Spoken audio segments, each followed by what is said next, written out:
आपने अपना mutual fund portfolio last time कब रिव्यू किया था?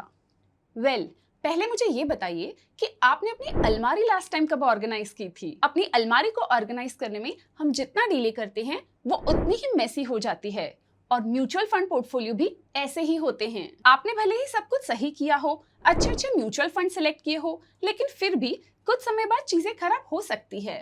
वार्डरोब कब सही करना है ये पता करना बड़ा आसान है, लेकिन म्यूचुअल फंड्स के पोर्टफोलियो का केस थोड़ा अलग होता है। आज के वीडियो में हम यही देखेंगे कि म्यूचुअल फंड पोर्टफोलियो कब और कैसे रिव्यू करना चाहिए। लेकिन सबसे पहले ये देखते हैं कि म्यूचुअल फंड पोर्टफोलियो रिव्यू क्यों करना होता है। अगर हम अपना वार्डरोब रीऑर्गेनाइज नहीं करते हैं तो हमें मुश्किल हो जाती है, क्योंकि सामान कहाँ रखा है ये पता ही नहीं होता है।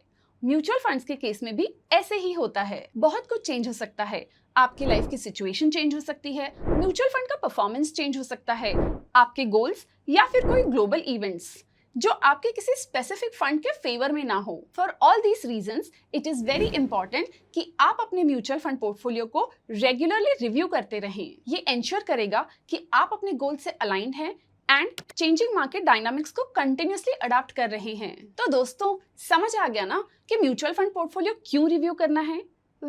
मुझे आपका अगला सवाल पता है, and that is how often should you review your portfolio. इस सवाल का कोई यूनिवर्सल जवाब नहीं है, लेकिन एक्सपर्ट्स कहते हैं कि आपको साल में एटलीस्ट एक बार अपना म्यूचुअल फंड पोर्टफोलियो रिव्यू करना चाहिए। ऑल्सो अगर कोई मेजर लाइफ इवेंट होता है जैसे मैरिज, चेंज ऑफ जॉब या चिल्ड्रन, तो ऐसे केसेस में म्यूचुअल फंड पोर्टफोलियो रिव्यू करना इंपॉर्टेंट हो जाता है। फॉर एग्जाम्पल, अगर आपने पहले सारा इन्वेस्टमेंट इक्विटी फंड्स में किया है, लेकिन शादी के बाद आपकी एडिशनल रिस्पॉन्सिबिलिटीज आ जाती है, तो आपको अपनी फाइनेंशियल सिचुएशन के हिसाब से थोड़ा परसेंटेज डेट फंड्स में शिफ्ट करने के लिए पोर्टफोलियो रिव्यू करना जरूरी हो जाता है। और अब आता है सबसे important question, what to consider during the review.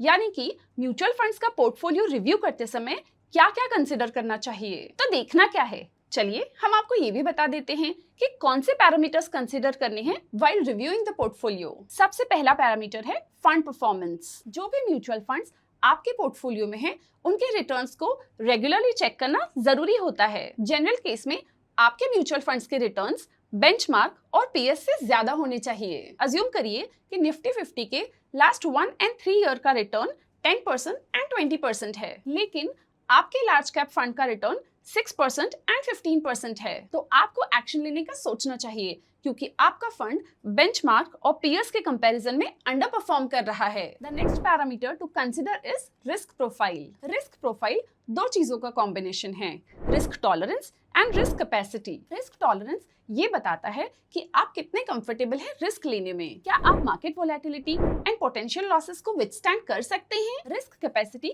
आपके सिचुएशन से डिटरमाइन होती है। ये बताती है given your financial and life situation कि आप कितना रिस्क ले सकते हैं। रिस्क टॉलरेंस वाला पार्ट हमेशा फिक्स होता है, ये आपके डीएनए में है, ऐसा समझ लो। रिस्क कैपेसिटी चेंज होती रहती है आपकी इनकम और फाइनेंशियल ऑब्लिगेशन के साथ, और इसीलिए आपको अपने म्यूचुअल फंड पोर्टफोलियो रिव्यू में ये देखना है कि आपके फंड्स आपके रिस्क प्रोफाइल को मैच करते हैं या नहीं। अगला पैरामीटर जो कंसीडर करना चाहिए इज डाइवर्सिफिकेशन। इन्वेस्टिंग का एक बहुत इंपॉर्टेंट पॉइंट है डाइवर्सिफाइड पोर्टफोलियो बनाना। चलिए इसे एक पॉपुलर सेइंग से समझते हैं।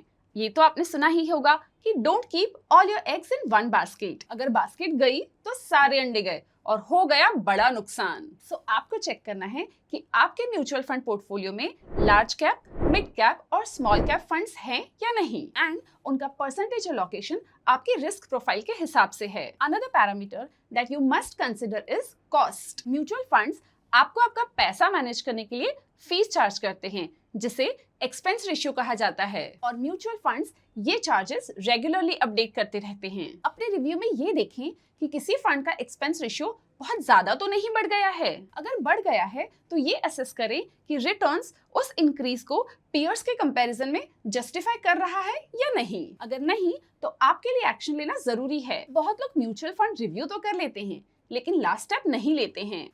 रिव्यू के बारे में तो काफी कुछ जान लिया, अब ये जानते हैं कि what all actions you should be taking based on the review. Review के बाद आपने कौन कौन से एक्शंस लेने चाहिए। अगर आप अभी तक हमारे साथ हैं तो बस 2 मिनट और दे दें, बहुत इंपॉर्टेंट पॉइंट बताने वाले हैं कि आपको करना क्या है आफ्टर रिव्यूइंग द पोर्टफोलियो। सबसे पहला एक्शन जो आपको लेना है is to trim the underperformers. Fund performance वाले पॉइंट में हमने एग्जांपल लिया था लार्ज कैप फंड और उसके अंडर परफॉर्मेंस का, और ऐसे केसेस में आपको अपने फंड्स सेल कर देने चाहिए अगर वो कंसिस्टेंटली अंडर परफॉर्म कर रहे हैं. The next action that is to be taken is add new funds. Obviously अगर आप कुछ फंड्स ट्रिम कर रहे हैं या फिर अपना इन्वेस्टमेंट अमाउंट बढ़ा रहे हैं तो आपको कुछ नए फंड्स ऐड करने चाहिए, और ये भी इंश्योर करें कि ये नए फंड्स आपके गोल्स एंड रिस्क से अलाइंड हो. Next action that you must take is to rebalance. ये एक बहुत ही इंपॉर्टेंट पॉइंट है.